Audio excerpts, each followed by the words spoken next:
നീ ഗർഭിണിയായെന്ന് കരുതി എല്ലാം അവസാനിച്ചതുപോലെ സംസാരിക്കരുത്. ഇത് ദൈവത്തിന്റെ ഒരു പരീക്ഷണമായിട്ട് മാത്രം കണ്ടാ മതി. നീ ഇത് നേരിടാൻ പോകുന്നത് ഒറ്റയ്ക്കല്ല. ഞാനും മീരയും ജെനിയും ഒക്കെ നിന്റെ കൂടെ ഉണ്ട്.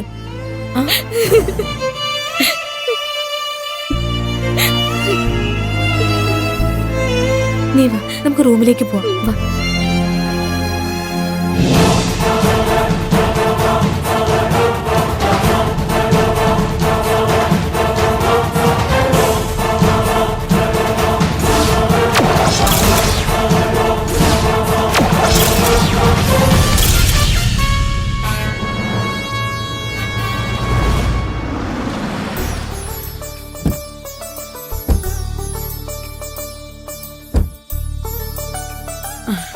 ആ, നിങ്ങളായിരുന്നോ? എന്താ കാറിന്റെ ശബ്ദം കേട്ടത്? നമുക്കൊരു അതിഥി കൂടിയുണ്ട് മോളെ.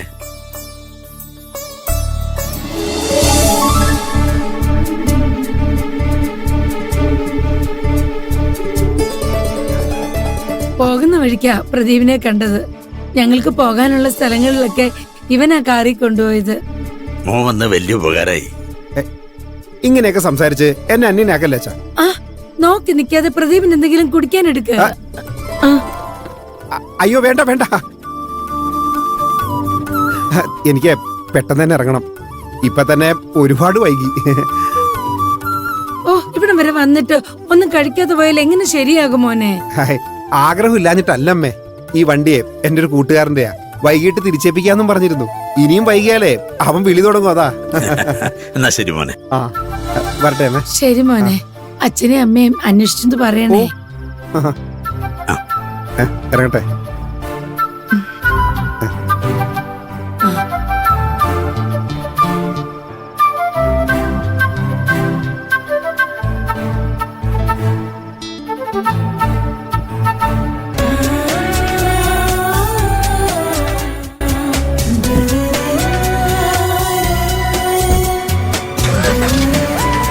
ഇത്രയും നേരം പ്രദീപ് ഞങ്ങളുടെ കൂടെ നടന്ന് വേണ്ട സഹായങ്ങളൊക്കെ ചോദിക്കാതെ ചെയ്യായിരുന്നു.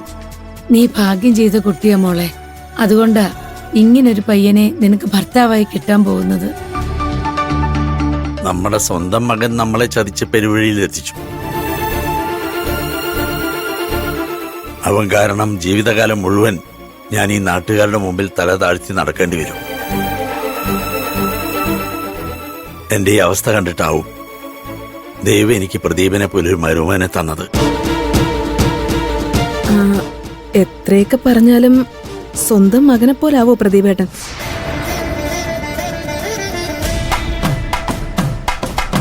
നീ എന്താ കാർത്തികിന് വേണ്ടി വക്കാലത്ത് പറയാനുള്ള ഉദ്ദേശത്തിലാണോ? ഇന്ന് നടു റോഡിൽ വെച്ച് ആ രുദ്രൻ ഞങ്ങൾക്ക് മക്കളെ വളർത്താൻ അറിയില്ലെന്നും അച്ഛൻ എന്ന നിലയ്ക്ക് ഞാനൊരു തോൽവിയാണെന്നും പറഞ്ഞു. അത് കേട്ട് പ്രതികരിക്കാനാവാതെ എനിക്ക് നിൽക്കേണ്ടി വന്നു. അതിന് കാരണക്കാരൻ ചതിയനാ. രുദ്രന് എരുത്തിയിൽ എണ്ണ ഒഴിച്ച് നമ്മളെ തമ്മിൽ തല്ലിക്കാൻ ശ്രമിക്കു വച്ചാ. അതിന് അവൻ കഷ്ടപ്പെടേണ്ട കാര്യമൊന്നുമില്ല. ഒരിക്കലും ഉണങ്ങാത്തൊരു മുറിവാ അവൻ എനിക്ക് തന്നിരിക്കുന്നത്. അതിന്റെ നീറ്റില് അവൻ എന്നോട് ചെയ്ത ചതിയെപ്പറ്റി എന്നും എന്നെ ഓർമ്മപ്പെടുത്തും. കാർത്തിക്കിനോട് എനിക്ക് അടങ്ങാത്ത പകയുണ്ട്. നിങ്ങളെയൊക്കെ ഓർത്തിട്ടാ ഞാൻ അവനെ ഉപദ്രവിക്കാതെ വിട്ടത്.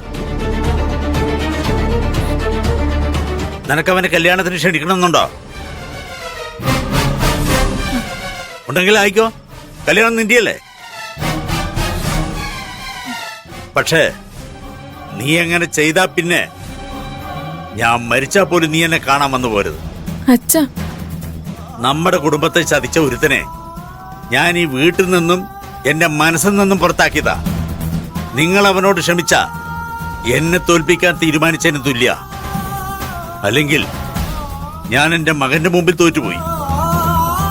നിങ്ങളുടെ മുമ്പിൽ തോക്കാൻ എനിക്ക് വയ്യ. എനിക്കെതിരെ അവന്റെ ഭാഗത്ത് നീയും പാറവും നിന്നാ ഞാൻ എന്തെങ്കിലും കടുകയും ചെയ്യും. എന്തൊക്കെ പറയുന്നേ? ഇനിയും നാണക്കടം വയ്യ ദേവകി.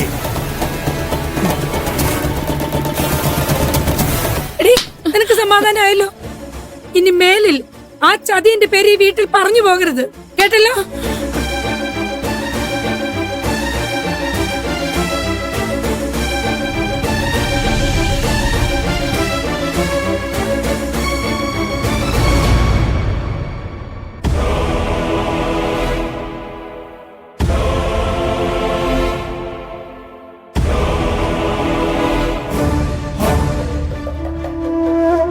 നീ എന്താ ബ്രേക്ക്ഫാസ്റ്റ് കഴിക്കാൻ വരാത്തെ? മനസ്സില്ലാത്തോണ്ട്